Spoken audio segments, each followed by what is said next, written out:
कोई भी वस्तु से हमें कुछ प्राप्त करना है। जैसे कल कहा था कि हमें जब ऐसी अनुभूति होती है कि मैं कहीं ना कहीं अपनी जिंदगी में कम पड़ रहा हूँ, जब व्यक्ति को ये महसूस होता है कि आमदनी कम है और खर्चा ज़्यादा है, उस समय जब व्यक्ति को महसूस होता है कि हमारी इच्छाएं ज़्यादा हैं लेकिन इच्छाओं की पूर्ति के साधन कम हैं, जब हमें ये महसूस होता है कि हम बहुत कुछ खाना चाहते हैं लेकिन हमारी पाचन शक्ति कमज़ोर है, डॉक्टर ने मना किया है, इच्छा खाने की है लेकिन खा नहीं सकता, बहुत कुछ करने की इच्छा है लेकिन कर नहीं पाता। ये कल अपन ने प्रवचन के प्रारंभ में बहुत बड़ी भूमिका के साथ समझा था। और ये भी कार्य है कि अतृप्त और अधूरे होके मत मरना, नहीं तो बन करके भूत बनोगे। जो अतृप्त होकर अधूरे होके मरते हैं वे व्यंतर की योनियों में भटकते हैं। दो विरोधी बातें अपनी जिंदगी में आ रही हैं। एक और तो हमारी जिंदगी में हम जो करना चाहते वो नहीं कर पाएंगे, हम अपनी सारी इच्छाएं जिंदगी में पूरी नहीं कर पाएंगे, हम जहां पहुंचना चाहते वहां नहीं पहुंच पाएंगे। हमारी बीच में ही जिंदगी की शाम होना है। हमारा कोई भी लक्ष्य पूरा नहीं होगा और हमारा जीवन समाप्त हो जाएगा। पंचम काल की घोषणा है। कोई भी व्यक्ति अपने पूर्ण लक्ष्य को प्राप्त नहीं हो पाएंगे, चाहे वो मुनि महाराज हो, चाहे आप ग्रस्त हो। हम भी मोक्ष पाने के लिए चले हैं लेकिन मोक्ष पा नहीं पाएंगे। केवल ज्ञान प्राप्त कर मोक्ष के मार्ग पे हूँ, रास्ते पे हूँ, लेकिन मोक्ष नहीं पहुंच पाऊंगा। हमारा रास्ता सही है, गलत नहीं है, लेकिन फिर भी मंजिल पर नहीं पहुंच पाऊंगा। यह जब नियत सत्य घोषित किया जाए तो ये ध्यान रखना। अभी मैं मंदिर से आ रहा था, एक टाटा 307 गाड़ी निकली, उसके पीछे लिखा था एक वाक्य, सोच बदला जा सकता है, सच नहीं। सोच बदला जा सकता है, सत्य को नहीं बदला जाता। मैंने चलती हुई गाड़ी पे वो वाक्य पढ़ लिया। मैंने कहा चलो आज के प्रवचन का मटेरियल मिल गया। यदि अपनी दृष्टि सही हो ना तो तत्व को खोजने के लिए किताबें खोजने की जरूरत नहीं है। जहां आंख उठाओगे वहीं तत्व मिल जाएगा, कोई खोजना नहीं पड़ता। इसलिए नेमीचंद महाराज ने कहा साधुओं के लिए, जम किंच विचिंतन तो निरीह वित्ते हवे जदा शाहु। जम किंच विचिंतन निरीह वित्ते हवे जदा शाहु। तुम कुछ भी चिंतन करो, स्वार्थ बुद्धि से मत करना, निरीह वित्ति से करो। तुम्हें जो चाहे वो देखो, स्वार्थ बुद्धि से मत देखना, खुली आंख से देखना। वो क्या चाहती है जो वस्तु है, उस दृष्टि से देखना। हम क्या करते हैं, किसी वस्तु को हम अपनी दृष्टि से देखते हैं, हम अपने सोच से सोचते हैं, हम सत्य को नहीं जान पाते। हम सोचते हैं कि वो वस्तु हमारे लिए किस काम में आएगी, हमारे लिए किस काम में आएगी। हम ये नहीं सोच पाते हैं हम उसके किस काम में आएंगे, वो क्या चाहता है। जितने भी गेय हैं, वस्तुएं हैं, उनको जानने की मनाही नहीं है, खुली आंख से जानो। साधु से कह दिया तुम सब कुछ देख सकते हो, निरीबित्ते हवे जदाशाहु, बस स्वार्थ बुद्धि से मत देखना, वासना की दृष्टि से मत देखना, बुरी नजर से मत देखना। सुनो, सब कुछ सुनो, बुरा मत सुनना, बुरी दृष्टि से मत सुनना। जो बोलो, बोलने में मन में आए वो बोलो, बुरे भाव से मत बोलना, बुरे भाव से मत बोलना। जहां जाना है वहां जाओ। कितनी बड़ी बात, जैन दर्शन की बात ज्ञान की कसौटी पे आती तो आत्मा उछलती है, एक आनंद उछलता है। इतना सत्य।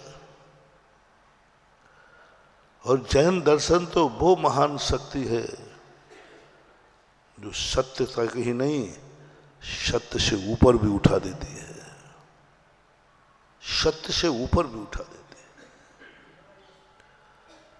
जैन दर्शन ने कितना गजब कर दिया। एक श्रावक के कहा कि तुम देश व्रत लो, तुम दिग्व्रत लो, तुम सीमाएं बांधो कि मैं इससे बाहर नहीं जाऊंगा। प्रतिदिन सुबह उठ करके कहो कि मैं इतने से बाहर नहीं जाऊंगा।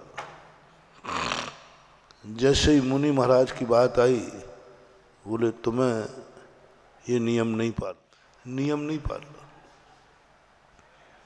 तुम कोई सीमा नहीं बांधोगे देश व्रत की। पूरे महाव्रत में, पूरे मूलाचार में हम लोगों को कहीं भी कोई सीमा बांधने की कुछ नहीं कहा। 3 लोक की कोई सीमा नहीं, कहीं भी जा सकते हो, जहां तुम्हारी मर्जी पड़े जाओ। मूलच्छेदो न भवति।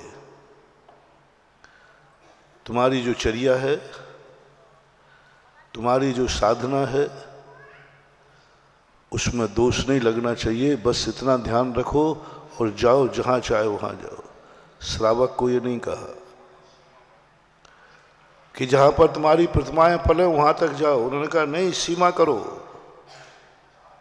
जहां पर तुम्हारा व्रत पले वहां जाओ, नहीं, सीमा करो। जहां पर हमारे मंदिर हैं वहां तक जाओ, नहीं, सीमा करो। क्या गजब की बात। एक मुनि से कह रहे तुम जाओ जहां जाना है, और एक श्रावक से कहते सीमा करो। सुबह उठते ही सीमा करो। बताओ आज दिन भर में तुम कहां जाओगे, कहां जाओगे। काहू में ग्राम गली बाजारा। नगर में भी सीमा करो कि आज मैं इस गली में जाऊंगा, इस बाजार में जाऊंगा, पूरे नगर में नहीं जाऊंगा। ये कितनी पाबंदियां लगा दी तुम्हारे लिए। जब जब पाबंदी लगाई जाती है, समझ लेना तुम उद्दंड हो। किस जानवर के गले में टेंगोर डाला जाता है? वो लकड़ी का डालते ना टेंगोर। किस जानवर के? सीधे साधा जानवर हो तो वो टेंगोर डाल दिया, बंधन लगा दिया, तू दौड़ नहीं पाएगा। श्रावक वो उद्दंड व्यक्ति है जिसके गले में पग पग पर टेंगोर डाल दिया। यहां नहीं जाओगे, करो नियम। नगर में भी सुबह बताओ, सुबह उठते ही बताओ कहां जाओगे। घर से बाहर नहीं निकल सकते आप। पहले आप बताओ दिन भर में तुम कहाँ जाओगे, कौन से बाजार में जाओगे, बताओ, उतना नियम बताओ क्या है। गांव के बाहर जाओगे तो कौन सी दिशा में जाओगे। जीवन भर का नियम अलग दे दिया और प्रतिदिन का अलग दे दिया। और जब मुनि महाराज की बात आई तो उन्होंने कहा नहीं, तुम जहां जाना है वहां जाओ, क्योंकि मालूम है कि तुम उद्दंड नहीं हो, कहीं भी जाओगे किसी के खेत में मुंह नहीं मारोगे। और तुम्हारा तो क्या भरोसा, जाते हो तीर्थ यात्रा को और करके आते हो व्यापार। कहाँ जा रहे हैं भाई? तीर्थ यात्रा को, रास्ते में मिल गया माल तो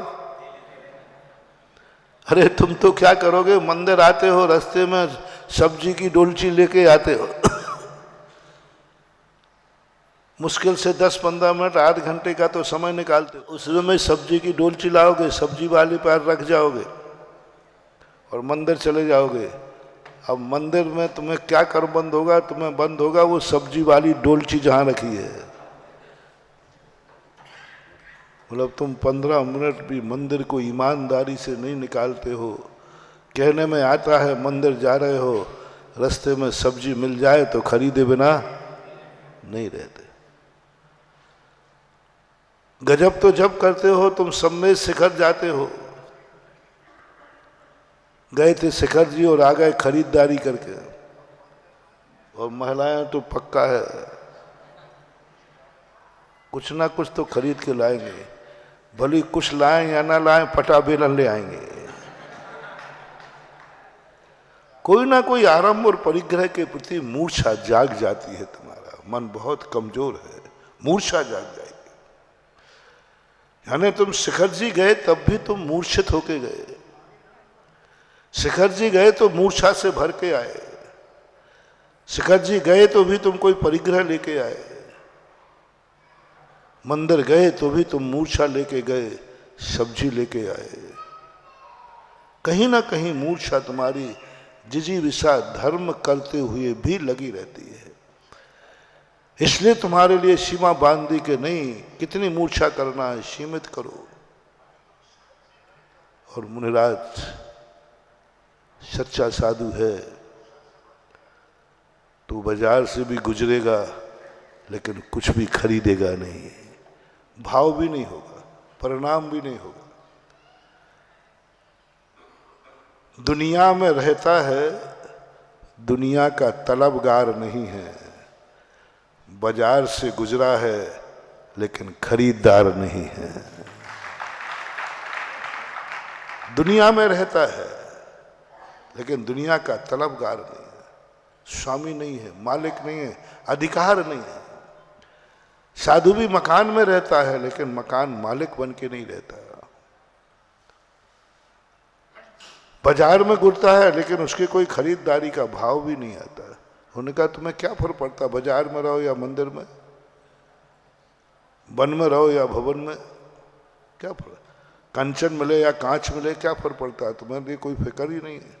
सोने का बिस्कुट पड़ा है तो पड़ा है, कांच का टुकड़ा पड़ा है तो पड़ा है, तुम्हें दोनों में कोई मतलब नहीं है। इसलिए असीम कर दिया, जाओ तुम्हें जितना जाना है चल सको चलो। हमें अमेरिका का जाने का मेरा त्याग नहीं है, मौका पड़ जाए तो चला जाऊंगा। बस इतना सोचूंगा कि मेरे जो मुनि व्रत है, ये मुनि व्रत में कोई दोष नहीं लगना चाहिए। हमारी ईरिया समिति पढ़ना चाहिए। पाकिस्तान जाना पड़े तो जा सकता हूं, मेरी चर्या में बाधा नहीं पड़ना चाहिए। कोई नियम नहीं, जीवन पर्यंत तक कोई नहीं। इसलिए कहा कि तुम जो कुछ करना चाहे करो, निरीह बित्ते हवे जदा शाहू। नेमीचंद महाराज ने, पूज्यवर ने गजब कर दिया। मुनि महाराज पर इतना विश्वास कि जाओ तुम्हें जो कुछ करना है, कि देखो ना जो कुछ देखना है। जो कुछ देखना है देखो। तुम राग में भी वीतरागता देखोगे, तुम पाप में भी पुण्य देखोगे। सुनो, तुम्हें जो कुछ सुनना है सुनो, गाली सुनना है तो सुनो, नमोकार मन सुनना है तो सुनो, भक्तांबर सुनना है तो सुनो, तुम्हें जो सुनना है वो सुनो, क्योंकि तुम जो भी सुनोगे उसी में तुम तत्व दृष्टि कर लोगे। क्यों कह दिया कि तुम गाली कोई देता है तो देने दो ना, क्या फर्क पड़ता है। गाली से खतरा कब है? जब हमें गुस्सा आएगा। क्यों कहा जाता है कि भाई दुश्मनों से दूर रहो, गाली मत सुनना? क्योंकि तुम्हें गुस्सा आता है। गाली को नहीं रोका जा रहा है, गुस्सा को रोका जा रहा है, क्योंकि तुम्हें क्रोध आएगा। गाली से विनाश नहीं है, क्रोध से विनाश है। गाली बुरी नहीं है, क्रोध बुरा है। गाली से अनर्थ नहीं होता, क्रोध से अनर्थ होता है। गाली तो एक शब्द है, वो तो पुद्गल है। शब्द तो पुद्गल की पर्याय है, लेकिन क्रोध जो आत्मा की पर्याय है, क्रोध आत्मा में से प्रकट होता है। अब जब जब तुम्हें क्रोध आता है, तुमसे कहेगा गाली से बचना, दुश्मन से दूर रहना। क्यों रहूं दुश्मन से? गाली ही तो देगा, वो क्या कर लेगा? नहीं, सवाल गाली का नहीं है, सवाल है गाली सुनकर जो तुम्हें क्रोध आएगा वो कारण है। आप कहा जाए आप बहादुर आदमी हैं, कहा जाए मैं तो दुश्मन के यहां जाऊंगा, क्या कर लेगा मुझे? क्या करेगा वो बताओ? गाली देगा? क्या करेगा? सिर फोड़ेगा? क्या करेगा? प्राण लेगा? बोले हाँ, तो फिर मैं मरने को तैयार हूं। आपने क्या कहा? दुश्मन के पास जाओगे तो मार डालेगा, सिर फोड़ देगा, गालियां देगा, अपमान करेगा, बेइज्जती करेगा। तो तुम क्या कहते हो? मैं जाऊंगा, मैं सब मालूम है मुझे क्या क्या करेगा। बस एक बात बता दो, संकलेश तो नहीं करोगे? वो तुम्हें मारेगा, तुम क्रोध तो नहीं करोगे? वो तुम्हें डंडा मारेगा, सिर फोड़ देगा, FIR तो नहीं लिखाओगे? वो तुम्हें गाली देगा, क्रोध तो नहीं आएगा? बच जाओ, ये वचन देके जाओ, ये वचन देके जाओ। महात्मा गांधी जब विदेश जाने की बात आई, उनकी माँ ने कहा कि बेटा मत जाओ। बोले माँ कहा, माँ आप क्यों नहीं भेज रही हो? मैं पढ़ के आऊँगा, वकील बनूंगा, बैरिस्टर बनूंगा, इज्जत होगी। बोले मैं विदेश का विरोधी नहीं हूँ, तू 2 वचन लेके जा, शराब, मांस और किसी स्त्री के चक्कर में नहीं पड़ेगा।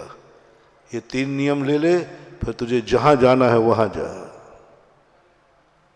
माँ ने आशीर्वाद दिया, माँ ने आशीर्वाद दिया, जाओ। पहले मना कर दिया, उसने कहा बस हमें 3 डर के कारण मैं विदेश नहीं भेज रही हूँ, 3 डर के कारण विदेश नहीं भेज रहा हूँ। तूने 3 नियम ले लिया, मुझे कोई डर नहीं, तू जहाँ जाना है वहाँ जा। शराब नहीं पीऊँगा, मांस नहीं खाऊंगा, किसी स्त्री के चक्कर में नहीं पड़ूंगा, क्योंकि विदेश जाने से ये 3 खतरे ज़्यादा होते हैं। विदेश जाने से 3 खतरे बहुत ज़्यादा होते हैं, बहुत ज़्यादा। 99% लोग अपने बच्चों को बस एक ही बात से डरते हैं, उस डर मिटा दो ना, ख़त्म बात हो गई। अब तुम्हें कोई पाबंदी नहीं। हमारे पास बच्चियां आती हैं, बच्चे आते हैं, बोले महाराज जी मेरे मम्मी पापा मुझे पढ़ाना नहीं चाहते, हायर एजुकेशन में नहीं पढ़ाना चाहते, हमें हॉस्टल नहीं भेजना चाहते, हमारे लिए विदेश नहीं भेजना चाहते, हमें पढ़ना नहीं भेजना चाहते, रोते हैं। मैंने कहा बेटा कौन माँ बाप है जो पढ़ने के लिए मना करेगा? बोले मेरे माँ बाप मना करते। मैंने कहा गलत मत करो। माता बैरी पिता शत्रु ये न बालो पाठिता। ये माता बैरी शत्रु हैं जो अपने बालक को नहीं पढ़ने देते। माता बैरी पिता शत्रु ये न बालो पाठिता। जो अपने बालकों को पढ़ने से रोकते हैं वे माता पिता बैरी है, माता पिता नहीं है। मैंने कहा माता पिता आपके बैरी हैं, दुश्मन हैं, क्योंकि आपको पढ़ने नहीं दे रहे हैं, आपको हॉस्टल नहीं भेज रहे हैं, आपको विदेश नहीं भेज रहे हैं। तो मैंने कहा बहुत कठोर शब्द, ये मम्मी पापा नहीं हैं तुम्हारे, बैरी हैं, दुश्मन हैं। मैंने थोड़ा जोर से कहा, वो हाथ जोड़ो, महाराज जी ऐसा मत कहो, ऐसा मत कहो, मम्मी पापा मेरे दुश्मन नहीं हैं, मुझे बहुत चाहते, बहुत प्रेम करते। हमें सिरदर्द हो जाए तो मैं रात भर नहीं सोती है, मुझे एक चीज की जरूरत है, मेरा पिता बहुत, नहीं महाराज ये नहीं मानूंगा मैं, ये नहीं मानूंगा मैं, मेरे माता पिता मेरे शत्रु नहीं हैं। तो मैंने कहा मैं कुछ जानता नहीं, ये नीति कह रही है कि वो पढ़ने से जो रोके वो माता बैरी और शत्रु है। उसने कहा महाराज नीति कुछ भी कहे, मैं माँ बाप को शत्रु मानने को तैयार नहीं हूं। तो मैंने कहा नीति भी सही है और तू भी सही है। मैं एक जादू देता हूं तुझे, टनाटन जादूगर, मम्मी पापा तुझे भेज देंगे खुशी खुशी, और भाग मान के भेजेंगे। बस मम्मी पापा से इतना पूछ लो, मम्मी पापा सही बताओ, तुम मुझे अच्छा इंसान नहीं देखना चाहती हो, मैं अच्छा ज्ञानी बनूं, अच्छा पढ़ लिख जाऊं, क्या तुम नहीं चाहते हो? तो वो कहें चाहता हो। कौन बेटा, कौन बाप नहीं चाहता? तो फिर किस लिए रोक रहे हो? आपको डर क्या है? पर वो डर पूछ लेना कि आपको क्या डर लग रहा है। जो जो बताएं बस माँ बाप के चरण छू करके सौगंध करके कहना, मम्मी पापा जो जो डर आपको हैं मैं सौगंध करता हूं ऐसा कभी हमने अपनी जिंदगी में नहीं होने देंगे। क्योंकि उन्होंने बेटे को जन्म दिया है, उन्होंने 45वें दिन भगवान के चरणों में रखा है, उसने गुरुओं की साक्षी पूर्वक आहार दान दिलाए हैं, उनका कुल उज्जवल है, पवित्र है। भ्रष्ट और पापी कुल वाले कभी अपने बेटों को कहीं जाने से नहीं रोकते, उनको डर ही नहीं होता, क्योंकि वो खुद पापी हैं, पापी कुल है। क्या करेगा, क्या करेगा वहां पर? उससे ज्यादा पाप तो घर में होते हैं, उससे ज्यादा शराब तो घर में पी जाती है, उससे ज्यादा मांसाहार तो घर में है, उससे ज्यादा तो व्यभिचार घरों में है। क्या करेगा ये? इससे ज्यादा पाप और क्या हो सकते हैं?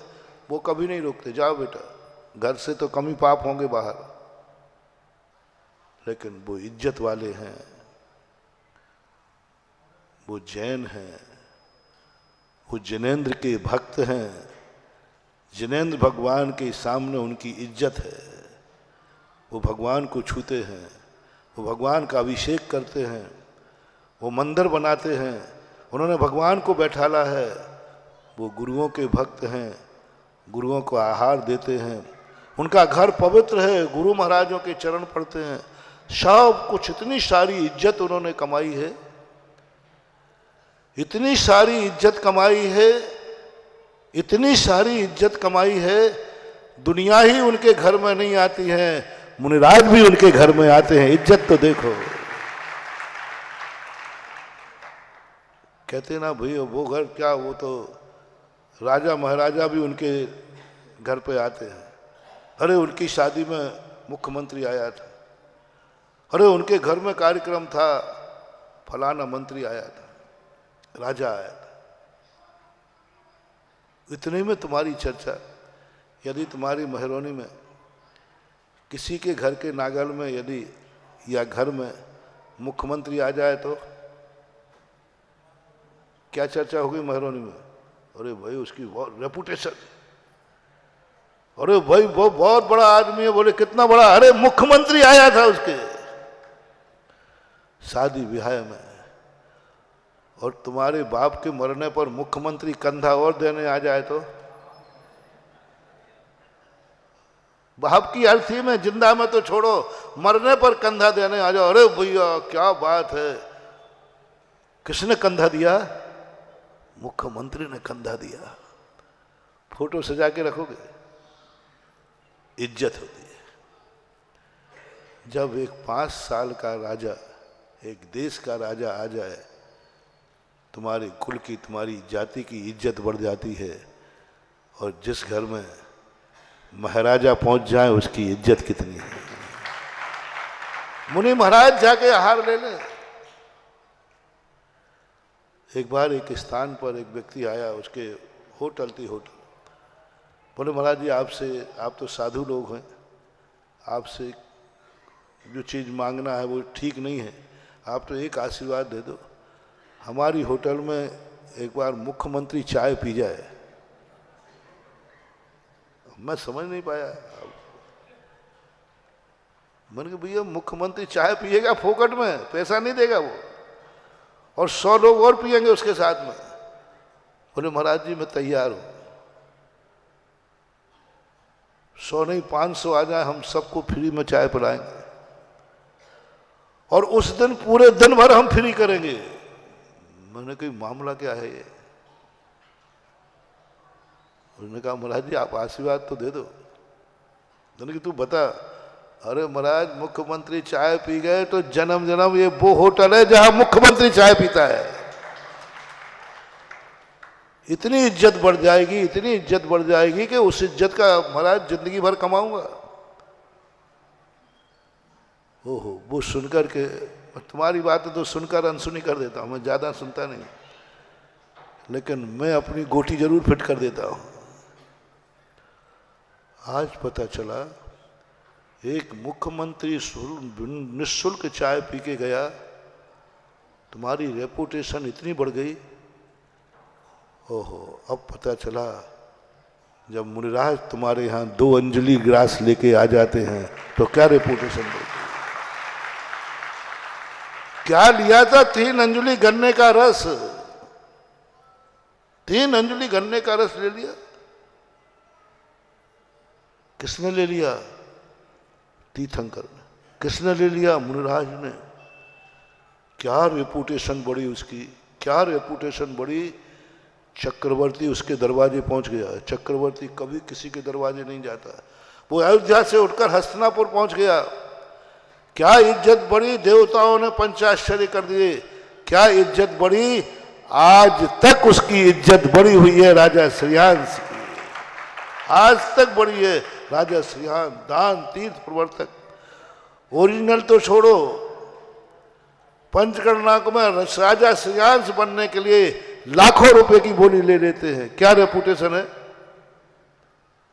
और कितने, एक कोड़ा कोड़ी सागर वर्ष कुछ कम की घटना है, जब से आज तक उसकी रेपुटेशन, उसके नाम की रेपुटेशन। राजा श्रीयांश बनने के लिए लोग लाखों रुपया देने को तैयार हैं। मैंने कहा वाह, ये इज्जत वाला कुल है रे वो। जिस तेरे बाप की इज्जत क्या है, तेरे कुल की इज्जत क्या है, जहां मुनिराज भी जाकर के आहार कर लेते हैं, ये इज्जत है। मुनिराज भी जहां अंजलि में ग्रास ले लेते, ये रेपुटेशन है उस घर की। हर घर में नहीं लेते। दिगंबर जैन मुनि विश्व का एक ऐसा संत है जो हर किसी घर में आहार नहीं लेता। मैंने दुनिया में सब देखे, जिस किसी के घर में जहां चाहे जैसा चाहे भोजन ले लेते, कोई पाबंदी नहीं। जिस किसी से जैसा चाहे जो चाहे दे लेते। लेकिन दिगंबर जैन मुनि हर व्यक्ति से हार नहीं लेता। उसकी एक विधि है, उसका एक कंसेप्ट है, उसका एक ऐसा रेगुलर विधान बनाया हुआ है, उसका एक नियम बनाया है। 7 महीने 8 दिन तक घूमते रहे, आहार की कमी नहीं थी, भोजन की कमी नहीं थी, यथेष्ट व्यक्ति नहीं मिल रहा था, यथेष्ट विधि नहीं मिल रही थी, भोजन की कमी नहीं थी। 7 महीने 8 दिन ऋषभदेव घूमते रहे। क्या कमी थी? भोजन की कमी थी क्या? भूख की कमी थी क्या? क्या मतलब था? मात्र एक विधि नहीं थे। दुनिया का कोई भी दर्शन कहता है पेट ही भरना है, दुनिया भर के नाटक क्यों करते हो? भोजन मिलता है खाओ। कैसा मिला, कैसे मिला, ये सब प्रपंच में क्या पढ़ना है? लेकिन दिगंबर जैन मुनि कहता है सवाल भोजन का नहीं है, सवाल भोजन कैसा है इसका है। सवाल भोजन का नहीं है, सवाल देने वाला कैसा है इसका है। सवाल भोजन का नहीं है, भोजन कहाँ दिया जा रहा है इसका है। मात्र पात्र की घोषणा नहीं है।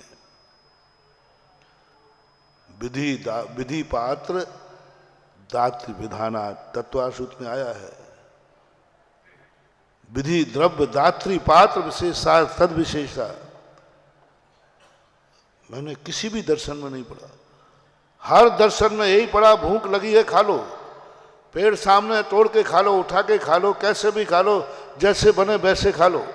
प्यास लगी है पानी पी लो, झरना बह रहा है, जैसे बने तैसे प्यास बुझाओ, जैसे बने तैसे प्यास बुझाओ। कोई तरीका नहीं, जैसे बने तैसे भूख मिटाओ। किसने दिया, क्या दिया, कैसे? यहां तक मैंने देखा कि मांसाहार दिया तो बौद्ध ने कह दिया कोई बात नहीं, दिया है तो ले लो, भूख मिटाओ।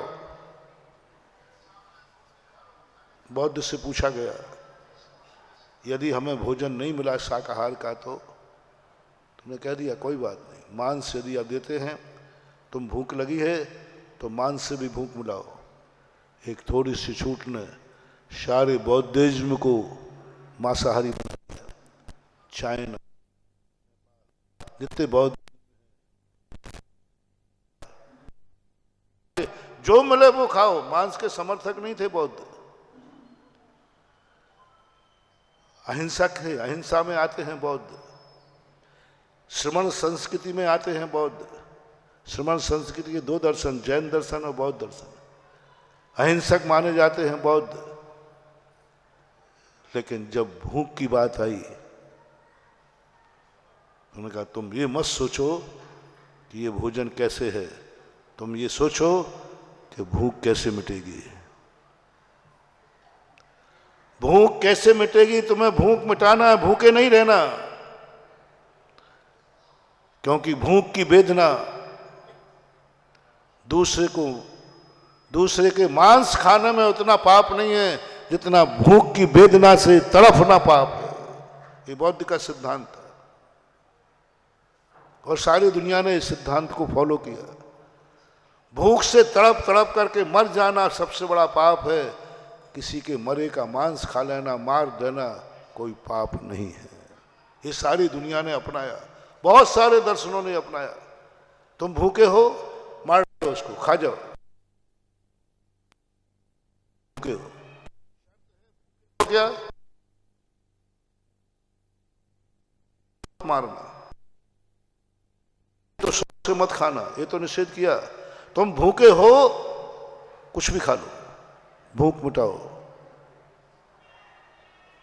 क्योंकि बौद्ध भूख के कारण ही दिगंबर जैन धर्म को छोड़ा था।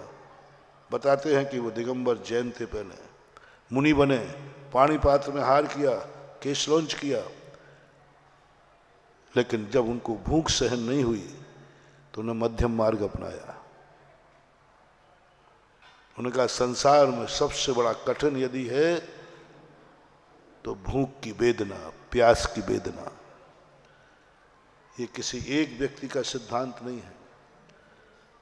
संसार में जितने लोग धर्म सिद्धांत हैं, जितने भी दार्शनिक हैं, सबसे बड़ा कोई कठिन मानता है तो क्षुधा और तृषा को, ब्रह्मचर्य को नहीं, संयम को नहीं, सर्दी गर्मी सहन करने को नहीं। तुम्हारे दिगंबर मुनियों से भी ज्यादा सर्दी सहन करने वाले लोग हैं। बर्फ की गुफाओं में रहते, हिमालय की तराइयों में रहते, गर्मी सहन करने वाले लोग हैं। बड़ी दोपहरी में अग्नि और रख लेंगे सिर पर, गर्मी से उनको कोई वेदना नहीं। इतने संयम, अखंड ब्रह्मचर्य व्रत, किसी की तरफ आंख उठा के भी नहीं देखते। ये सब चीजें सबके पास है, सबके पास है। इंद्रिय निरोध सबके पास है, मन का निरोध भी सबके पास है। ऐसे ऐसे संत होते हैं जो मन को बहुत कंट्रोल करते, मन में कोई विकार नहीं होता, उनकी नज़र बहुत पवित्र होती, कभी बुरी दृष्टि से नहीं देखते, बुरी नहीं सुनते, बुरा नहीं बोलते, मौन होते हैं, जिंदगी भर के लिए मौन होते हैं, सब कुछ सही। मात 3 चीजें उनके पास नहीं हो पाती। एक तो केस लॉन्च करना उनका संभव नहीं है, सबसे कठिन मानते हैं। और उससे भी ज्यादा कठिन है क्षुधा और तृषा की वेदना। बस सारे संसार के लोगों को यह सहन नहीं होता। वो कहते सब करा लेना, जो करना है करो, चमड़ी उधेड़ देंगे, अपने शरीर को खूना खून कर लेंगे, सब कर लेंगे, लेकिन भूख और प्यास की वेदना सहन नहीं करते। तो सब प्राय सभी लोगों ने अपने फॉलोवरों को कहा, भूख और प्यास के लिए तुम्हें छूट दी जाती है, जैसे बने तैसे खाओ, जो खाना है खाओ, जब खाना है खाओ, जिसके हाथ का खाना है खाओ, भूख मिटाओ, जो पीना है पियो, प्यास बुझाओ। ये बहुत बड़ी चीज। बौद्धों ने कह दिया खाओ मांस, भूखे हो ना तुम, पहले ये बताओ भूखे हैं तो खा जाओ मांस, खा जाओ अंडे, खा जाओ मछली, जो मिले सब खा जाओ, क्योंकि तुम भूखे हो। और आज ये हो गया। अहिंसक था, बौद्ध का कंसेप्ट अहिंसक था, लेकिन भूख ने हिंसक बना दिया। बौद्ध श्रमण संस्कृति के थे, अपनी तपस्या को सब कुछ मानते थे, लेकिन भूख और प्यास ने उन्होंने उस शिखर की से नीचे उतार दिया। 4000 साधु जैन धर्म में भी भ्रष्ट हुए थे मात भूख और प्यास से। उनको घर की याद नहीं आ रही थी, उनको संयम में बाधा नहीं थी, उन्हें सर्दी गर्मी से कोई बाधा नहीं थी।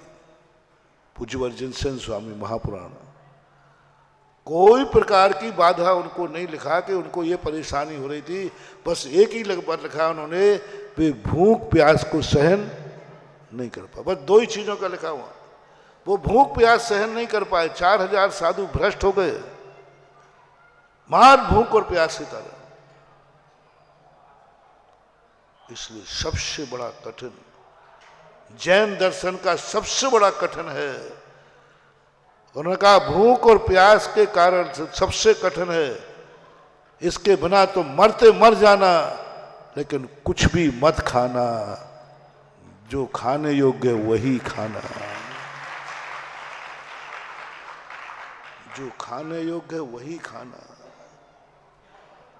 मर जाऊंगा महाराज, तड़प जाऊंगा, बन करके मैं भूत बन जाऊंगा, बोले जो बनना हो बन, लेकिन वह मत खाना जो खाने योग्य नहीं है, उससे भूख नहीं मिटाना, भूखे मर जाना श्रेष्ठ है, लेकिन वो भोजन मत करना जो निषिद्ध है, निषेव्य है, वर्जित है। ऐसा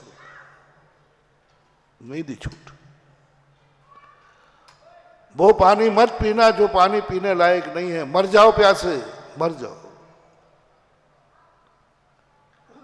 कुछ भी करो।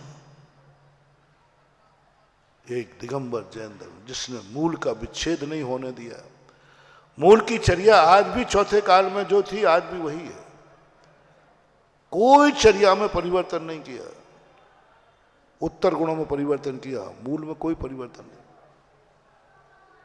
बहुत लोगों ने काल के अनुसार परिवर्तन कर लिया, जैसे अभी मैंने कहा, बौद्ध ने के लोगों ने कहा कि साहब हम नंगे पैर नहीं चल पाएंगे, बोले जूते पहन लो, बोले एक टाइम खाने में नहीं चलेगा, 2 बार खा लो, बोले धूप सहन नहीं होती है, कपड़े ले लो, छाता ले लो, पैदल नहीं चल पाएंगे, बोले गाड़ी ले लो। यानी छूट देते गए देते गए देते गए, आज गृहस्थों से भी गए बीते हो गए। उसका संस्कार दिगंबर जैन फॉलोवरों पर पड़ा। उन्होंने कहा अपन मांग करो, भगवान छूट देंगे। दिगंबर भी महावीर स्वामी की बात गए, साहब पंचम काल आ रहा है, ये कठिन चर्या नहीं पड़ेगी, सभी जगह शुद्ध भोजन नहीं मिलेगा, सभी जगह शुद्ध चौका नहीं मिलेगा, उसमें छूट दी जाए। महावीर ने कहा मुनिव्रत छोड़ देना, लेकिन चर्या में छूट नहीं दी जाएगी। बौद्ध के फॉलोवरों ने, श्रमणों ने धमकी दी कि हे बौद्ध, यदि आप चर्या में छूट नहीं देते हो तो हम मुनि पद, साधु पद छोड़ देंगे। बौद्ध ने कहा छोड़ो मत, छूट ले लो, छोड़ो मत, छूट दे दो, छोड़ो मत, छूट ले लो। बौद्ध को न छूट देते गए, ही मान बनता गया, पर छोड़ना मत पद। विश्व का एक महावीर स्वामी ऐसे थे जिनके सामने ये आवाज उठाई गई, यदि आप छूट नहीं दोगे तो तुम्हारे मानने वाला कोई नहीं रहेगा, तुम्हारी संख्या कम होती जाएगी, कोई मुनिव्रत पालन नहीं करेगा, ये कठोर चर्या कौन पालन करेगा? इसमें आप छूट दीजिए, इसमें आप थोड़ी छूट दीजिए। महावीर ने एक ही बात कही, एक भी मानने वाला बचे या ना बचे, तुम्हें मुनि पद छोड़ना है, कल नहीं आज छोड़ दो, लेकिन मुनि चर्या का जो मूल स्वरूप है उसमें कंसेशन नहीं दिया जाएगा। माल चोखा, कंसेशन वही देता है जिसका माल खोटा होता है, नहीं दी। बीमारी हाली में कोई छोटी उम्र का बालक है उसको, कोई बूढ़ा हो गया तो उसको कुंद कुंद स्वामी शंखनाद करते हैं, बालो वा बुड्ढो वा पुनः ग्लाणो वा, स्पष्ट कह दिया। बालक हो चाहे बूढ़े हो चाहे ग्लान हो यानी बीमार हो, मूल चर्या जैसी है वह स्वरूप में छूट नहीं दी जाएगी, और छूट लोगे तो दंड के भागीदार होगे, मार्ग नहीं। बौद्ध ने मार्ग बना दिया, कोई प्रायश्चित का विधान नहीं है। हमारे यहां का नहीं, ये दंड के भागीदार हो गए। क्या घोषणा की होगी? बालो वा बुड्ढो वा पुनो ग्लानो वा, ये पंक्ति पढ़ करके लगा कहीं जैन दर्शन निर्दयी तो नहीं है। जैन दर्शन कहीं निर्दयी तो नहीं है, बोलते सबसे ज्यादा जैन दर्शन करुणावान है, दयावान है। ये पंक्ति पढ़ करके तो लग रहा है कि बहुत निर्दयी है, बहुत निर्दयी है। बालक पर भी दया नहीं करता, बालक पे तो दुनिया को दया आती, बूढ़े पे दया नहीं करता। अरे ना करे, कम से कम बीमारी पर तो दया करे। उन्होंने कहा नहीं, ग्लाणोवा मूल छेदो न हवदी, आप पे सहन नहीं हो रहा है तो मुनि पद छोड़ दीजिए, लेकिन मुनि पद रह करके छूट नहीं दी जाएगी। आप बालक हैं, मुनि मत बनिए, आप बूढ़े हो गए हैं, मुनि पद छोड़ दीजिए, लेकिन चर्या तो जो है वो तो पालन करना पड़ेगी। मुनि पद छूटे तो छूट जाए, लेकिन चर्या में छूट नहीं दी जाएगी। ये उद्घोषणा मां दिगंबर जैन कर पाया, दिगंबर जैन मात्र कर पाया। दूसरे लोग भी और भी अदर जैन हैं, जैन धर्म को मानने वाले हैं, लेकिन उन्होंने छूट ले ली, छूट दे दी। कुंद कुंद स्वामी का शंखनाद कुछ नहीं, ये निर्दयता नहीं है, ये सत्य की व्यवस्था है। मुनि पद पर रह करके यदि शिथिल होगे तो दुर्गति है, और मुनि पद छोड़ करके श्रावक भी बन जाओगे तो सदगति है। ये सदगति का मार्ग बताया। मुनि पद छोड़ दो, शिथिल मत बनो। छोड़ने में तो फिर भी तुम दुर्गति से बच जाओगे, और मुनि पद पर शिथिल हुए तो दुर्गति को पाओगे। तो बोलो, ये निर्दयता है कि दुर्गति से बचाने का आगाज है? ये निर्दयता नहीं है, दुर्गति से बचाने का आगाज है। आज हमारे लोग जैन धर्म क्यों कम होता जा रहा है? दो चीजें, शराब और मांस की छूट दे दी जाए। आज तक कोई विश्व में अपने हाथ पैर नहीं फैला पाया जिसमें शराब और मांस की छूट नहीं हो। शराबियों को और मांसाहारियों का जिनके लिए प्रवेश ना हो। कई धर्म शराब और मांसाहार की छूट नहीं देते, लेकिन शराबी और मांसाहारियों को हर क्रिया करने की छूट है। वे मंदिर भी आ सकते, वे सब कर सकते, साधुओं को हार दे सकते, सब कर सकते। लेकिन जैन दर्शन ने कहा नहीं। सबसे ज्यादा चर्चा जैन दर्शन में खान पान की है। मूलाचार के अंदर सबसे बड़ा अध्याय पिंडाधिकार है, आहारचर्या। मैंने कही भाई मुनियों को कहा 24 घंटे आहारचर्या? सबसे ज्यादा आहार जैनियों में 24 घंटे। जो आप लोगों के घरों में जो आफत है वो काय की है?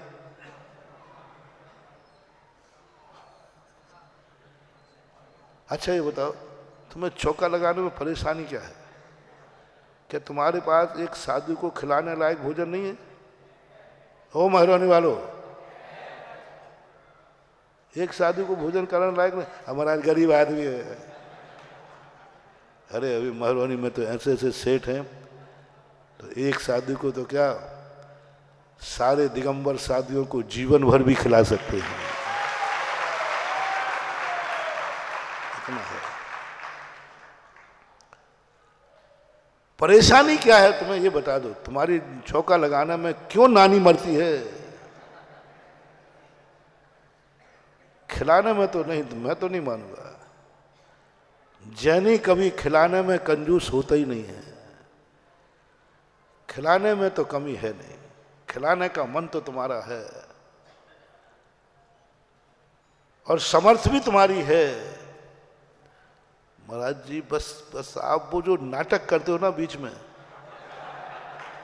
बस वो नाटक खत्म कर दो, फिर देखो आप तो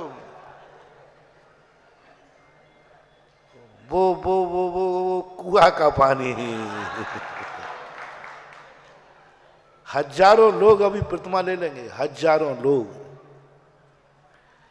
यदि ये 16 का चक्कर मिटा दो ना, ये कुएं का पानी का आदि के सब बिलछानी फिलछानी के नाटक बना दो, महाराज पूरी मेहरौनी प्रतिमा ले लेगी। बस आप खान पान पे गड़बड़ मत करना। अब माला फेर लूंगा, जाप कर लूंगा, परिग्रह प्रमाण ले लूंगा, संकल्प हिंसा का त्याग कर दूंगा, संकल्प हिंसा का त्याग कर दूंगा, झूठ बोलने का संकल्प झूठ का त्याग कर दो, चोरी का त्याग कर दोगे, संयम भी ध्यान रखोगे, परिग्रह का प्रमाण भी कर लोगे, हजारों लोग कर लेंगे। बस वो खान पान का नाटक महाराज जी बस यही प्राण ले रहा है। कुएं का पानी, अब ढूंढो कुआं, खींचो कुआं से पानी, कमर दुखती है। पानी पिलाने की समस्या नहीं है, और महावीर स्वामी कहते हैं पानी पीने की समस्या नहीं है, समस्या है ये पानी कैसा है। ये पानी कैसा है, हिंसक है कि अहिंसक है? इस पानी में मांस घुला हुआ है। जब एक कोई बोरिंग से पानी निकालते हो, उसमें त्रस्त जीव होते हैं, और जैसे ही तुमने राड चलाई वो सब जीव उसी में मिथल गए, विकलेंद्री। जेट पंप से भी निकाला, इतनी हवा तुमने दी, प्रेशर से निकाला, 300 फुट से ऊपर पानी आ गया, सारे जीव उसी में मसल गए। अब वो पानी नहीं रहा, उसमें विकलत्र जीवों का जो कलेवर है वो घुल गया, अवक्ष हो गया। हमें पानी, ऐसी बात नहीं है कि नल के पानी से प्यास नहीं बुझती है, लेकिन वो पानी अवक्ष हो गया, क्योंकि 3436 कितने 36,450 ऐसा कोई वैज्ञानिक खोज के बताते विकलत्र हैं, और वे सिर्फ सब मर गए उसी में। वो पानी अभक्ष है, अभक्ष है वो पानी, बोरिंग का अभक्ष है पानी वो इसका, क्योंकि उसके साथ जीवों का विनाश हो गया। चाहे वो हैंड पंप हो, चाहे जेट पंप हो, विनाश हो गया, अभक्ष हो गया पानी। प्यास तो बुझेगी, प्यास बुझ जाएगी। सारी दुनिया के भगवानों ने, गुरु ने कहा प्यास बुझाओ, पानी को मत देखो। और महावीर स्वामी ने कहा पानी को देखो, वो पानी कैसा है। हमारे यहाँ छानने का महत्व नहीं है, हमारे यहाँ बिलछानी का महत्व है। हमारे यहाँ जीवों को बचाने का भी उतना पर्पस नहीं है, जीवों का खाने का निषेध है। सावधान, दो तरीके। पानी छानने का हमारे यहाँ कोई महत्व नहीं है, बिलछानी का महत्व है। जो जीव अपनी जिंदगी जी रहे थे, उनने आपके स्वार्थ के साथ निकाला, उनको धक्का मत लगाओ, उनको जीने दो और तुम अपना पानी पानी ले लो और उनकी जिंदगी सुरक्षित कर दो। जियो और जीने दो। तुम्हें पानी मिलेगा तब जियोगे, और वो पानी में रहेगा तो जिएगा। वो पानी में रहेगा तो जिएगा और तुम्हें पानी मिलेगा तो जियोगे। महावीर ने कहा छान लो, वो भी बच जाएगा, तुम भी बच जाओगे। पानी जब छान रहे हो, जियो और जीने दो के नारा को सिद्ध कर रहे हो। पानी छान कर जो बिलछानी डालते हो, वो जियो और जी दो का नारा जो है उसको सिद्ध कर रहा है। तुम भी जियो, मैं तुम्हें पानी में भेजता हूं, मुझे पानी चाहिए है, छान के पानी ले लिया, छान के पानी ले लिया। अब तुम लोगों के लिए कहता हूं, हम लोग तो दोनों मानते। तुम लोग जब पानी पीते हो, नल का पानी, तो महाराज नल के पानी में तो अब आपने कह दिया कि सब जीव मर गए, हैंडपंप में जीव मर गया,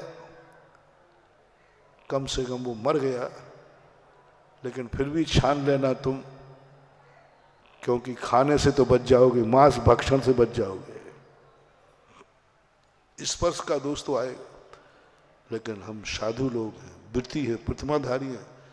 आचार्य श्री पार पूजवार कई बार प्रश्न रखा, महाराज आप पानी की छूट दे दीजिए, प्रतिमा लेने को सब तैयार हैं।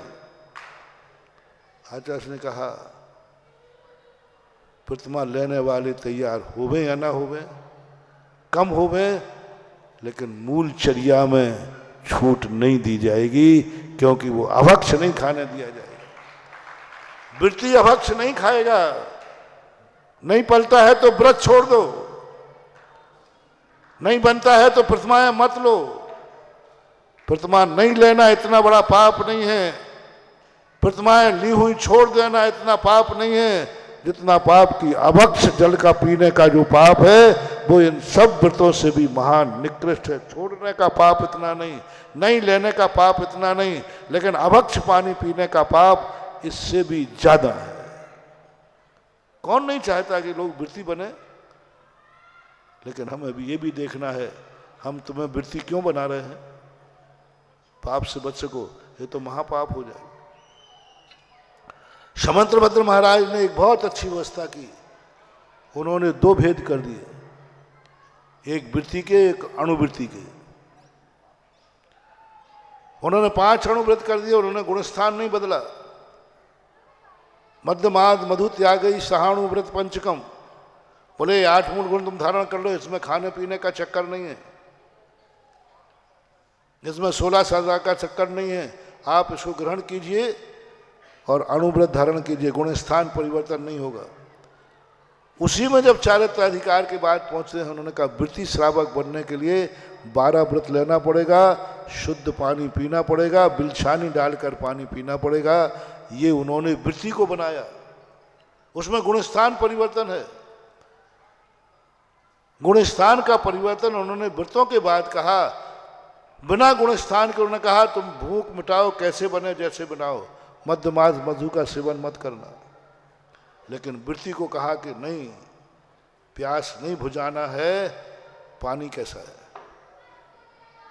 पानी कैसा है,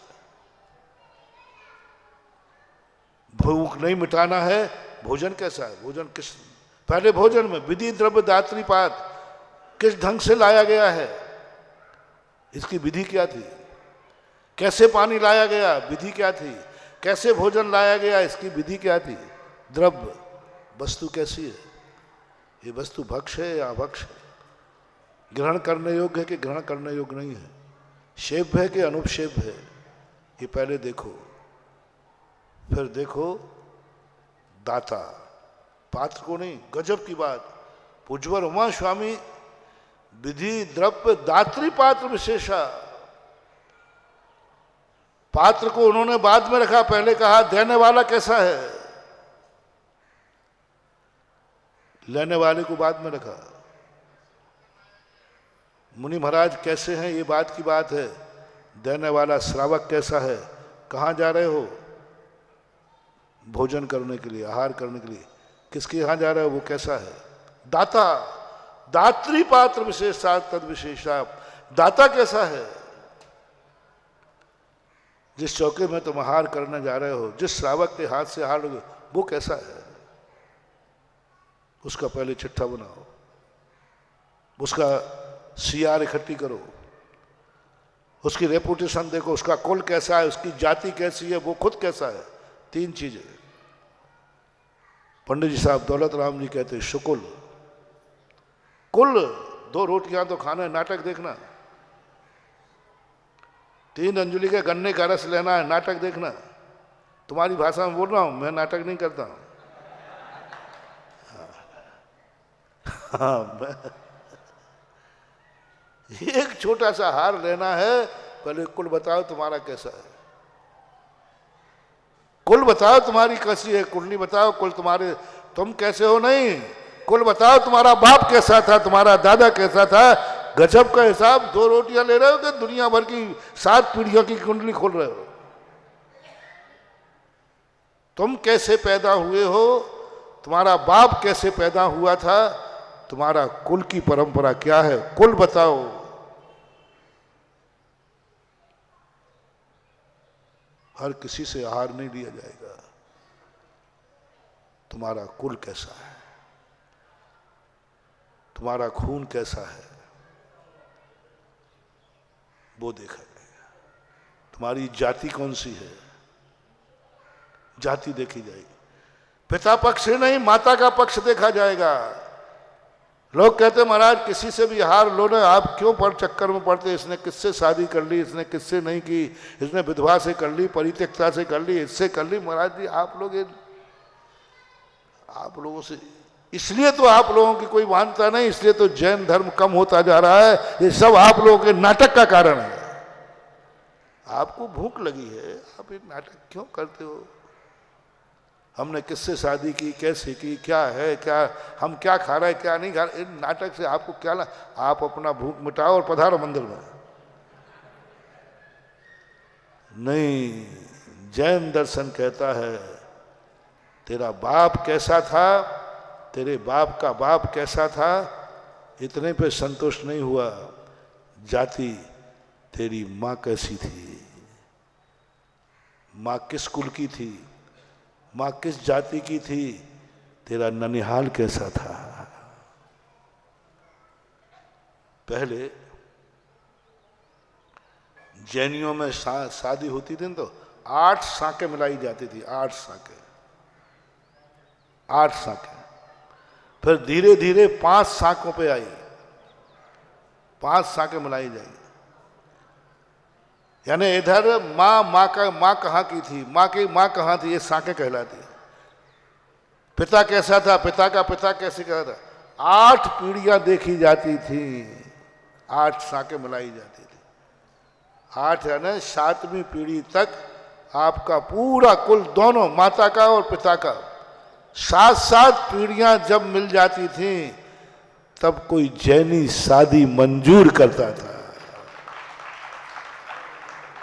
कैसे थे रे जैनी, 7 पीढ़ी। चक्रवर्ती की हिस्सेदारी बराबरी मत करना, नहीं तो अभी कहो महाराज चक्रवर्ती तो मलिक सिंह लाया था, तुम्हें बस वही दिखता है, चक्रवर्ती तो बन के दिखाओ पहले। आप अपनी बात करो श्रावक की, राजा को तो सुआ सूतक भी नहीं लगता। राजा की कहानी अलग है, पहले तुम्हारी कहानी बताओ आगे। 7 साकें मिलाओ पहले, 7 पीढ़ी तक माता का वंश और पिता का पक्ष बिल्कुल शुद्ध चला आ रहा हो, तब शादी होती थी। उसके घर में मुनिराज के आहार होते थे। दुर्घटना छोड़ देना, हरिवंश पुराण में दुर्घटना लिखी है, वो मार्ग नहीं है। यदि मार्ग है, लोग कहते महाराज जी ये कैसे मैंने आहार लिया, तो फिर जो उसने किया था वो आज भी होने दो। फिर आहार का तो आपने पकड़ लिया, जिस ढंग से उसने विवाह किया था फिर आज भी होने दो ना। उसने दूसरी की स्त्री उठा के लाया था, फिर भी बताते उन्होंने एक महाराज को आहार दिया था। लोग कहते हरिवंश पुराण में कथा आई है, राजा पिंगल करके मधु राजा ने चंद्रप्रभा नाम की एक दूसरे की औरत उठाई थी, और बाद में जब उसे बोध हुआ तो उसने संयम धारण किया था, त्याग, लेकिन हार तो दिया था। तो महाराज देखो हार ले लिया ना, हाँ हाँ मैंने बिल्कुल ले लिया, मैं भी ले लूंगा। लेकिन उसने दूसरे की उठा के घर में रख ली थी, ये भी बैलेंस है, उठाओ रे सब एक दूसरे की और हार चलेगा, उठाओ एक दूसरे। अरे देखो ऊपर ऊपर की बात मत करो। तो फिर ये भी बैलेंस है कि कोई की स्त्री को उठा के अपने घर में रख लो, कोई बाधा नहीं है, इसको चालू करो ना। बोले महाराज ये नहीं होगा, तो ये नहीं होगा तो वो भी नहीं होगा, अपवाद है। मैंने कहा इसको दूसरे की स्त्री उठा के घर में लाने को मार्ग बना लो ना, उठा सकते हो, कोई बाधा नहीं है। नहीं महाराज ये मार्ग नहीं था, ये दुर्घटना थी। तो मैंने भी कह दिया वो आहार लेना मार्ग नहीं था, वो भी दुर्घटना थी। दुर्घटना को क्यों बनाते हो? साथ धीरे धीरे 5 साकें आई, इस पर मीटिंग हुई थी जबलपुर के अंदर, 5 साकों पर निर्णय हुआ। बाद में कटनी में मीटिंग हुई एक, जिस पर 2 साकों पे आ गए, क्योंकि अब मामला बिगड़ने लगा। 2 साकों पे आ गए, इधर इसका पिता, उधर उसकी माँ यानी नाना, इधर दादा उधर नाना, बस ये एक पीढ़ी की 2 साकें मिला लो। यदि दोनों शुद्ध हैं तो फिर भाई कर लेना, और दोनों शुद्ध हैं तो महाराज जी तुम भी आहार ले लेना चुपचाप। लेकिन फिर भी आज माता कहां से आई है, माता किस कुल से आई है, माता किस प्रकार से आई है? नीच कुल से आई है, मांसाहारी कुल से आई है, विधर्मी कुल से आई है, विधर्मी कुल से आई है। ये जातियां थी पहले सब, महाराज जी पहले तो सब एक दूसरे शादी करते थे, पहले वो विधर्मी नहीं थे, सब धर्मी थे, एक धर्म को। विधर्मी आई है माता, अब उसको विधर्मी, क्योंकि मांसाहार कुल से आई। तुम्हारे घर में स्त्री कहां से आई है? आहार देने के लिए नाटक देखना, कहां से आई है तुम्हारे घर में स्त्री? तुम्हारी माँ, तुम्हारी पत्नी, तुम्हारी कोई भी XYZ कहां से आई, वो कुंडली बताओ। तुम्हारे पिताजी, तुम्हारे यहाँ स्त्री है, उसने किस पुरुष से शादी की है, वो पुरुष किस कुल का है, किस जाति का है? कन्या तो तुम्हारी जैन थी, लेकिन उसने अपना पति किस कुल का बनाया, किस जाति का बनाया, विधर्मी बनाया, उसका हिसाब दो। ये करने के बाद शास्त्रों में कुचित कर जाते, जो प्रकीर्णक मिलते हैं उनको दुर्घटना मानना, महारानी चेलना की दुर्घटना मानना, राजा मधु की दुर्घटना मानना। दुर्घटना कभी दुर्घटना ही रहेगी, वो मार्ग नहीं होगा। मैं मार्ग बताता हूं कि मार्ग क्या है, मार्ग क्या है। अब इस मार्ग के लिए जब बताया, फिर ये करने के बाद फिर कितने नाटक हैं 16 के। वो तो तुम चौका लगाते हो, तुम ही जानते हो महाराज जी, आप तो हार लेके आ जाते हो। हमें चौका लगाने में हमें और हमारे परिवार की क्या हालत होती है। महावीर स्वामी ने कहा कोई बात, एक चौका लगेगा चलेगा, नहीं मिलेगा तो चलेगा, समाधि ले लेना,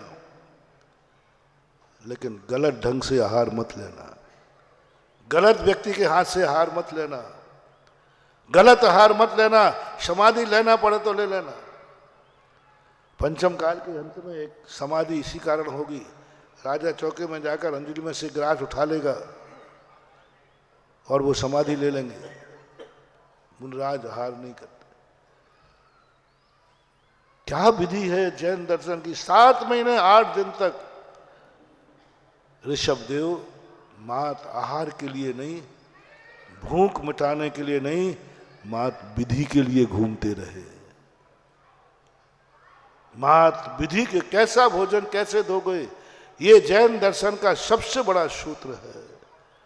इसलिए आप लोग जैन दर्शन को स्वीकार नहीं कर पाते, क्योंकि जैन दर्शन कहता है मैं कोई कंसेशन नहीं करूंगा। धर्म मिट सकता है लेकिन धर्म छूट नहीं दे सकता। मिट सकता है, एक दिन ऐसा आएगा कि इसको मानने वाले कोई नहीं रहेंगे। महावीर स्वामी कहता ना रहे कोई मानने वाले, लेकिन उसमें छूट नहीं दी जाएगी, सत्य को बदला नहीं जाएगा। हम क्या सोच कह रहे थे कि टाटा 307 के पीछे क्या लिखा था? यहीं से तो शुरू हुआ था अपना साइड में। सच नहीं बदल सकते, सोच बदला जा सकता है। सत्य तो सत्य ही रहेगा। सत्य को बदलने की चेष्टा मत करो, अपना सोच बदलो। और हम सच को बदलना चाहते हैं, बस यहीं से अपन साइड में हुए थे। हम मार्ग को बदलना चाहते हैं, हम नहीं बदलना चाहते। हम गाड़ी को नहीं मोड़ना चाहते, मार्ग को मोड़ना चाहते हैं। ये सबसे बड़ी भूल हो रही है। हम सच को बदल रहे हैं। कितना बड़ा वाक्य था वो। मैंने कहा ना, साधु तो कहीं से भी ढूंढ लेता है, कुछ भी ढूंढ लेता है। कुछ भी सोचो, कुछ भी बोलो, कुछ भी करो, वो उसमें देख लेगा कि क्या है इसमें।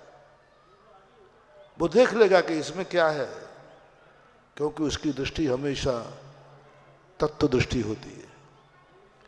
और तत्व दृष्टि के समय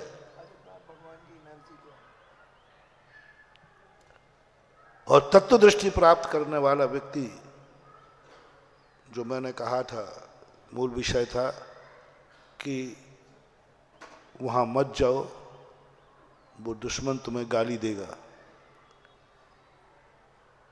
तुमने कहा गाली देगा और क्या करेगा? बोले सवाल गाली का नहीं है, सवाल है तुम्हें क्रोध आएगा।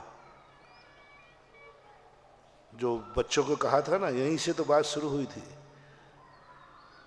कौन माता पिता हैं जो बच्चे को पढ़ाना नहीं चाहते? उनको डर क्या है?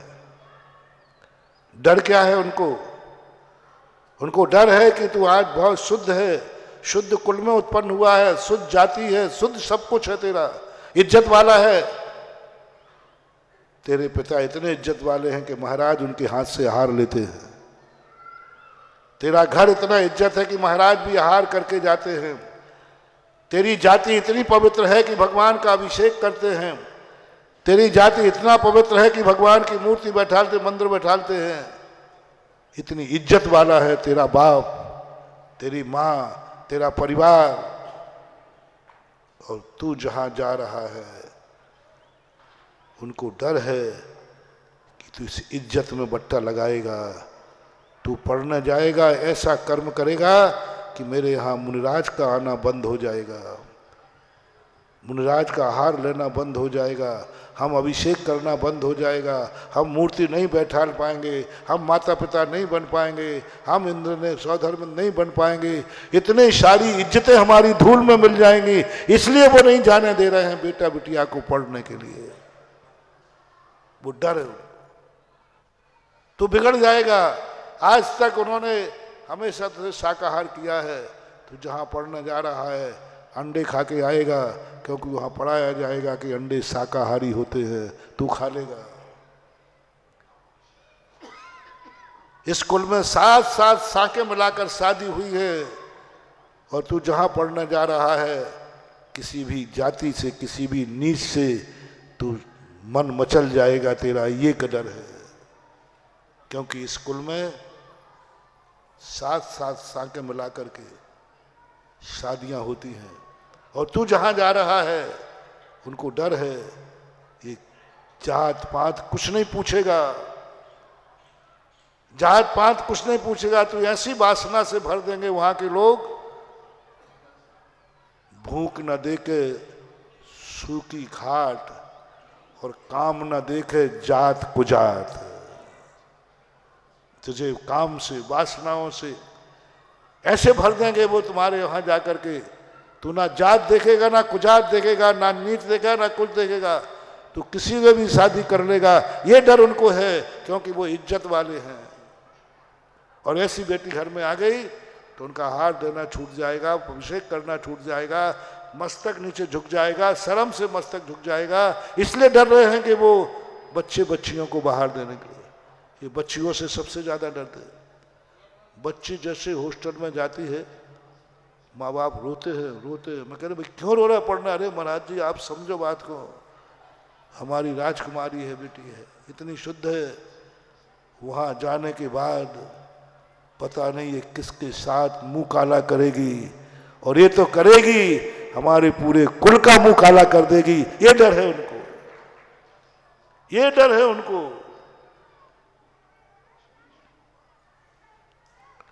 आप इस डर को दूर कर दीजिए। कई बच्चों को मैंने माँ बाप से अनुमति दिलाई। मैंने उनको कहा कि तेरे मम्मी पापा को मैं जानता हूं, वो पढ़ाना चाहते हैं तुम्हें, लेकिन बस ये डर को दूर कर दे, ये विश्वास दिला दो माँ बाप को कि हे मम्मी पापा, जो इज्जत तुम्हारी आज है मैं पढ़ के लौट के आऊंगा, इस इज्जत में बट्टा लगा के नहीं आऊंगा, मैं इज्जत को बचाऊंगा।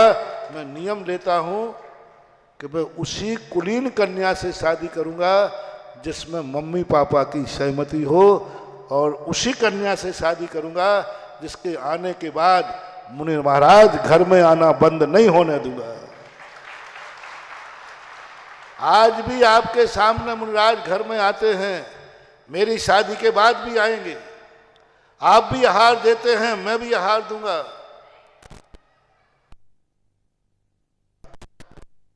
इज्जत जो है माता सौगंध, मैं गुरु की सौगंध, भगवान की सौगंध करता हूं, मैं आपकी इस डर को मिटा दूंगा। करो नियम, करो सौगंध, दिलाओ माता पिता को, दिलाओ माता पिता को आश्वासन, मैं ये नहीं होने दूंगा। दिलाओ मैं अंडे नहीं खाऊंगा, मैं शाकाहार रहूंगा। दिलाओ मैं वहां से ज्ञान प्राप्त करूंगा, वहां का आचरण प्राप्त नहीं करूंगा। ज्ञान तो कहीं से भी ले सकते हो। श्री राम ने लक्ष्मण को ज्ञान लेने के लिए रावण के पास भेज दिया, लेकिन ज्ञान लेने के लिए, आचरण लेने के लिए नहीं। तुम बच्चे बच्चियां ज्ञान लेने नहीं जाते हो, वहां का दुराचरण ले लेते हो। ज्ञान लो या ना हो, लेकिन दुराचरण तो जरूर आ जाता है। आचार बराचार से तुम भ्रष्ट हो जाते हो, ज्ञान पास हो या नहीं हो, नौकरी मिले या नहीं मिले, लेकिन आचरण भ्रष्ट जरूर हो जाओगे। आप आचरण को भ्रष्ट मत होने दो। जाओ, मैं तुम्हें पाकिस्तान क्या अमेरिका भी तुम्हें पढ़ने के लिए मैं गारंटी पे भिजवाऊंगा, लेकिन तुम आश्वासन तो दो। ये जैन दर्शन की सबसे बड़ी चीज है महानुभाव। तुम आश्वासन दे नहीं पाते, माँ बाप तुम्हारे लिए जाने की सहमति नहीं दे पाते, क्योंकि उनका अनुभव सही है, क्योंकि उन्होंने अपनी आंखों से देखा है कि जो गए हैं अच्छे बच्चे भी बिगड़ के आ जाते, पता ही नहीं चलता कब बिगड़ जाते। इसलिए सच को बदलने की अपेक्षा अपना सोच बदलो। हम धर्म को बदलना चाहते हैं? नहीं। हम धर्म की ऋचाएं बदलना चाहते हैं? नहीं। हम दुनिया को दुनिया की दृष्टि से नहीं देखना चाहते, हम अपनी दृष्टि से देखना चाहते हैं। मेरी दृष्टि में दुनिया क्या है? यही मिथ्यात्व है। दुनिया कैसी है उस दृष्टि से देखो। प्रारंभ में कहा था ना मैंने, हम हर वस्तु को हर वस्तु पे हमने अपनी वासना निमज्जित कर दी है। उस वस्तु से देखो जिस वस्तु से उस वस्तु का निर्माण हुआ है। एक बार पहले कातंत्र रूप माला चलती थी, मिलती नहीं थी, एक मंदिर में मिल गई। हम लोगों ने उसको रखने का भाव किया, आचार्य महाराज जी ये किताब रख लें, पढ़ना था। तो आचार्य ने एक ही कहा, ये मंदिर में जिसने रखी थी उसने किस भाव से रखी थी, सबको पढ़ने के लिए कि तुम्हें पढ़ने के लिए? मंदिर में, लाइब्रेरी में तुम्हें पढ़ने के लिए रखी थी, तुम्हें ले जाने के लिए रखी थी, कि उसने सबको पढ़ने के लिए रखी थी? सबको पढ़ने के लिए रखी थी। तो तुम यदि पढ़ने ले रहे हो तो जितने लोग उस पुस्तक को पढ़ते, तुम्हें ज्ञान प्राप्त नहीं होगा, तुम्हें ज्ञानावरणी कर्म का बंध होगा। किताब के अनुसार चलो ना, तुम अपने अनुसार क्यों चल रहे हो? ये किताब मेरे काम की है, मंदिर में रखी गई है, छपवाने वाले ने छपाई है, वो किसके लिए छपाई है? मंदिर में सबके लिए है, और तुम समेट के ले जाओगे, कितना ज्ञानावरणी कर्म का बंध होगा, कितना ज्ञानावरणी कर्म का बंध होगा। उस समय फोटो कापियां चलती नहीं थी ऐसे, सन 1980-81 की बात है। उन्होंने कहा बस पढ़ के वहीं रखो, ले नहीं जाना, क्योंकि तुम वस्तु के अनुसार नहीं चल रहे हो, तुम लाइब्रेरी के अनुसार नहीं चल रहे हो, तुम अपना स्वार्थ देख रहे हो, ये किताब मेरे काम की है। लेकिन ये लाइब्रेरी तुम्हारे लिए नहीं खोली गई थी, सबके लिए खोली गई थी। वो बाग आज भी पूज्यवर का घूमता है, कितना विस्तार। सारी दुनिया के लिए थोड़ा उसकी तरफ भी देखो। किसी भी वस्तु को देखने के लिए हम अपनी दृष्टि से, हमारी दृष्टि है कितनी, अनुभव और दृष्टि सदोष हो सकती है, वस्तु सदोष नहीं हो सकती। सच को बदल रहे हो, सोच को बदलो। सड़क को मोड़ रहे हो, गाड़ी को मोड़ो। नहीं, मैं नहीं मोड़ूंगा गाड़ी को, मेरे अनुसार सड़क मुड़ेगी, मेरे अनुसार सड़क मुड़ेगी। जाके दीवार में टकराओगे, चूर चूर हो जाओगे। सड़क के अनुसार गाड़ी मोड़ो, सच को न बदल के अपना सोच बदलो। यही महावीर स्वामी ने, यही कुंद कुंद स्वामी ने कहा, तुम चर्या को मत बदलो, तुम बदलो। तुम चर्या बदलना चाहते हो क्योंकि तुमसे सहन नहीं हो रहा है, तो तुम चर्या बदल दोगे। तुम्हें समझ में नहीं आ रहा है, तुम वाक्य बदल दो। तुम्हें समझ में नहीं आ रहा है, इसलिए ऐसी दुनिया नहीं है, ये सोच बदलो। तुम्हें समझ में नहीं आ रहा है तो अपनी समझ बदलो, वस्तु व्यवस्था मत बदलो। यही सबसे बड़ा पतन का कारण है, जब व्यक्ति अपने सोच के अनुसार दुनिया को सोचता है, अपने सोच के अनुसार। और तुम्हारा सोच स्थिर नहीं है। कल कुछ और थे, आज कुछ और हो, कल कुछ और रहोगे, लेकिन सत्य तो सत्य ही रहेगा। वो कल भी वही था, आज भी वही है, कल भी वही रहेगा। तुम तो कल कह दोगे आई एम सॉरी प्लीज। एक बार आचार्य सिंह ने एक द्रव्य संग्रह का अनुवाद किया था, बहुत पहले, द्रव्य संग्रह या कोई अष्टपहर कोश था। तो आचार्य सिंह कहा, महाराज जी इसको छपवा ले, लोग कह रहे हैं छाप। बोले नहीं, वो उन्होंने सबसे पहले शुरू में लिखा था, बिल्कुल शुरू में, सीखने के लिए। कुछ दिन बाद आचार्य सिंह ने पुनः नया कर दिया। तो मैंने कहा महाराज जी दोबारा क्यों मेहनत कर रहे हो, आप एक बार तो कर चुके हो। तो उन्होंने कहा अब तुम ही लोग दोनों को पढ़ो। तो महाराज जी आप ही तो हैं वही और आप ही यही, इतना अंतर क्यों? बोले कल हमारा ज्ञान अनुभव अलग था, आज हमारा अनुभव बहुत अंतर था। बदल जाओगे महानुभाव, विज्ञान बदल जाएगा। कहते थे एक सूरज था, विज्ञान ने बदल दिया, 2 सूरज मान लिए। सूरज तो जितने थे वो कल भी उतने ही थे, और आज भी। तुम्हारा सोच बदल गया, सोच बदल गया कि एक मानते थे अब 2 मानने लगे, कल और मानने लग जाओगे। पहले कैमरा बनता था, इतना बड़ा कैमरा आता था फोटो उतारने के लिए, बहुत बड़ा, जैसा ये होता है ना, ऐसा ये वीडियो बनाने वाला है ऐसा, उसमें पीछे लाल कपड़ा लगा रहा था, वो इसमें ना, हाँ अरे रे,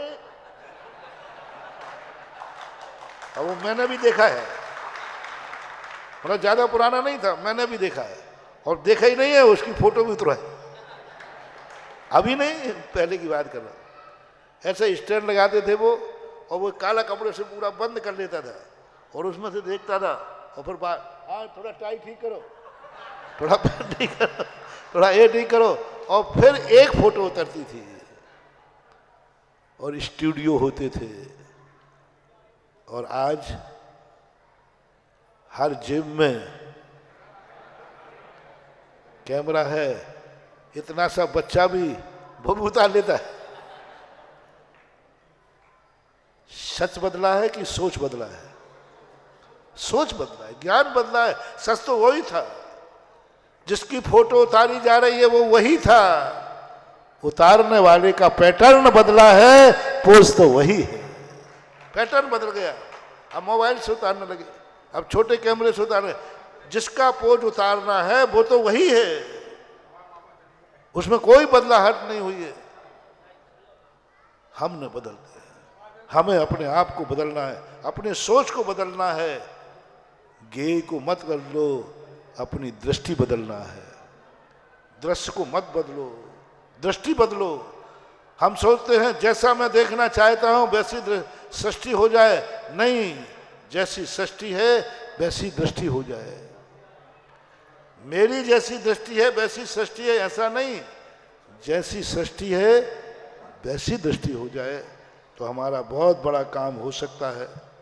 इसलिए आज का प्रवचन उस ट्रक के नाम सोच बदलो, सच को बदलने की चेष्टा मत करो। मैं वो पंक्ति पढ़ता पढ़ता सोच आया, कितना बड़ा ज्ञान मिल जाता है, मिल जाता है कई बार। इसलिए दिगंबर साधु को उन्होंने कहा, जम किंच भी चिंतन तो निरही वित्ते हवे जदा साहू। तुम कुछ भी चिंतन करो, तुम कहीं भी जाओ, कुछ भी करोगे, मुझे मालूम है तुम हर चीज को धर्म की दृष्टि से देखोगे, हर दृष्टि को राग द्वेष से परे देखोगे। इसलिए जो अपन ने प्रारंभ में कहा था ना, दिगंबर साधु के लिए कोई देश व्रत नहीं, कोई दिग्व्रत नहीं। मास संलेखना के समय की बात अलग है, चातुर्मास के समय की बात अलग है। वो तो इसलिए कि दूसरे जीवों को नुकसान ना हो, स्वयं के लिए चतुर्मास नहीं है। स्वयं का चतुर्मास करना स्वयं के लिए कारण नहीं है, चतुर्मास करना दूसरों की आराधना है, वो भी दूसरों की करुणा से किया। बस तुम इतने महान बन जाओ कि तुम्हें सब कुछ सोचने का मौका मिले, तुम इतने महान बन जाओ कि तुम्हें सब कुछ देखते हुए भी लोग तुम्हें साधु कहें, तुम इतने महान बन जाओ कि तुम कुछ भी सुन रहे हो तो भी तुम्हारी साधुता खंडित ना हो। देखना, मैं सच नहीं बदल रहा हूं, सोच बदल रहा हूं। मैं ज्ञेय नहीं बदलता हूं, ज्ञायक को बदल रहा हूं, ज्ञाता को बदल रहा हूं। मैं क्या सोच सकता हूं? लोग कहते पाबंदी लगा दी जैन दर्शन ने, तुम ये मत सोचो, ये मत सोचो। नहीं, पाबंदी उद्दंडों को लगाई है। पाबंदी किनको लगाई? उद्दंडों को पाबंदी लगाई है। तुम्हारा मन इतना विशाल हो जाए, जम किंच विचिंता, तो सब कुछ सोचो। जैन दर्शन कहता है ये मत देखो, किसने कहा कहता है जैन दर्शन? उद्दंडों से कहता है तुम ये मत देखो, क्योंकि तुम अपनी दृष्टि से देखते हो, तुम्हारी नीयत बुरी है, तुम्हारा देखने का तरीका बुरा है। इसलिए कहा नीची गर्दन करो, नीची आंख कर लो। तुम विश्वास दिला दो जुनवाणी को कि मेरी आंख से कुछ भी देखूंगा, मेरी साधुता खंडित नहीं होगी, मेरा मन में विकार नहीं आएगा। जुनवाणी कहती तू कुछ भी देख, कुछ भी देख, कुछ भी सुन, तेरे लिए जो सुनना है वो सुन, बस मन नहीं, साधुता नहीं बिगड़ना चाहिए। मैं कुछ भी बोलूं, बोलो, न तुम्हारा साधुता बिगड़े और ना जो सुने उसका बिगड़े, फिर बोलो ना कुछ। कहां तक विहार करूं? बोले जहां तक साधुता खंडित ना हो। साधुता खंडित नहीं हो फिर तुम कहीं भी विहार करो, पाकिस्तान जाओ, हिंदुस्तान जाओ, अमेरिका जाओ, जैन दर्शन जैसा विशाल दर्शन। जब मैं पूज्यवर नेमीचंद महाराज की पंक्ति पढ़ी, पहले तो मैंने लगता जैन दर्शन बांधता है, कसता है।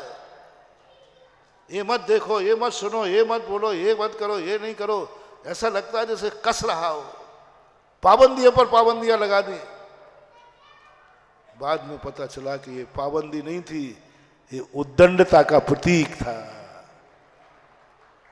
वो गाय के गले में टेंगोर कब डाला? उद्दंड था, टेंगोर डाला उद्दंड था। तो ये जो पाबंदी लगाई उद्दंडों के लिए लगाई। तुम उद्दंडता छोड़ दो, तुम्हें सारी पाबंदियों से मुक्त कर दिया जाएगा। जाओ, तुम्हें कुछ भी नहीं पड़ने वाला फर्क। इतने कहकर के समाप्त करता हूं। महावीर भगवान की